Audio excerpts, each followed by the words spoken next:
Nous réinventons le voyage. Découvrez dès maintenant une expérience de vol inoubliable avec Brussels Airlines. On passe à présent à la revue de la presse française des journaux lus pour nous, pour vous ce matin, par Hélène Fratt. Bonjour Hélène. Bonjour Vincent. Et au menu de la presse française ce matin, ce retour sur les attaques racistes dont Christiane Taubira a été la cible ces dernières semaines, notamment de la part de certains militants de la Manif pour tous. La Guenon mange ta banane. Voilà comment une petite fille a accueilli la garde des Sceaux il y a quelques jours lors d'un rassemblement contre le mariage homosexuel. On aurait aimé que cet incident soit une exception, mais c'est tout le contraire qui se révèle, affirme Libération, qui parle d'une banalisation de la parole xénophobe en France. Pourquoi ? Libé cite la droitisation de l'UMP et aussi le rôle joué par les médias. Et l'intéressée, qu'en pense-t-elle ? La ministre de la Justice évoque une attaque au cœur de la République, une mise à bas de la cohésion sociale. Elle voit dans les insultes dont elle est l'objet des inhibitions qui disparaissent et des digues qui tombent. Je la cite. Christiane Taubira parle d'un long glissement au cours duquel on a construit un ennemi intérieur. Ceux qui sont incapables de tracer un horizon passent leur temps à dire au peuple français qu'il est envahi, assiégé, en danger, dit-elle. Il prospère sur la doctrine du déclin, un long glissement qui aurait eu, d'après elle, plusieurs étapes.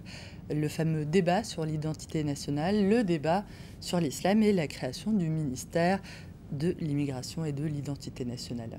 Alors la France devient-elle raciste ? C'est ce que se demande également ce matin le Parisien, en revenant aussi sur la façon dont les dérapages racistes se multiplient sur les réseaux sociaux qui sont souvent transformés en défouloirs. Oui, il y a les réseaux sociaux et le journal évoque aussi les assauts répétés d'intellectuels sans mémoire et de politiques sans complexe contre la bien-pensance et le politiquement correct. Sous couvert de lever des tabous, ils ont ouvert la porte à de fausses évidences, je cite, politique média intellectuelle accusée de jeter de l'huile sur le feu et de nourrir en quelque sorte le racisme ordinaire déjà accentué, on le sait, en temps de crise.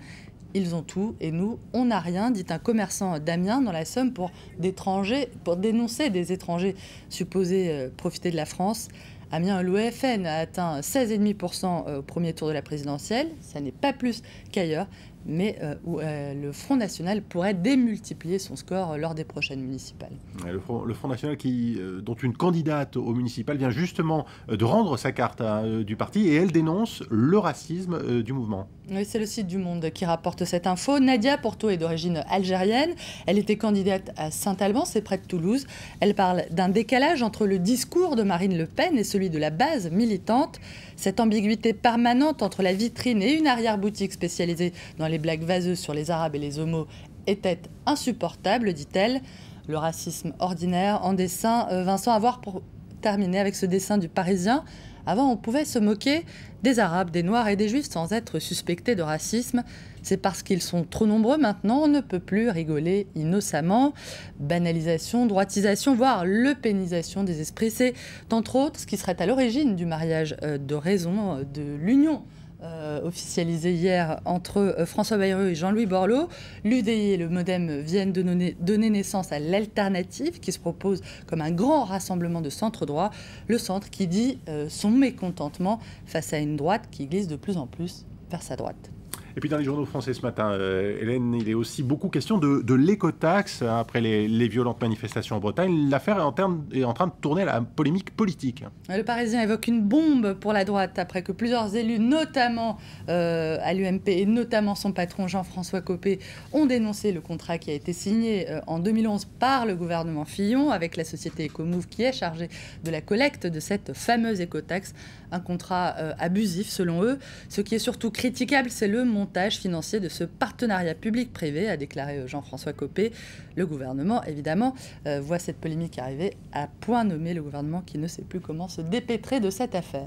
Et on termine, Hélène, avec les demandes de Bruxelles à l'égard de la France et de l'Allemagne. Ces exigences, Vincent, font la une des Échos. Plus de réformes pour Paris, moins d'excédent commercial pour Berlin.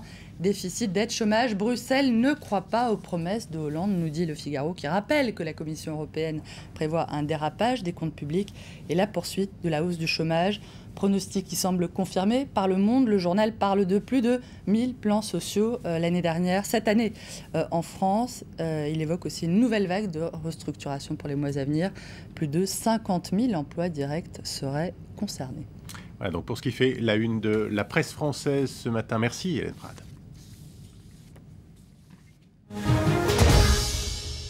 7h27 à Paris. Dans un instant, la météo, puis un nouveau journal, nouvelle demi-heure d'information. Paris Direct continue. Restez avec nous.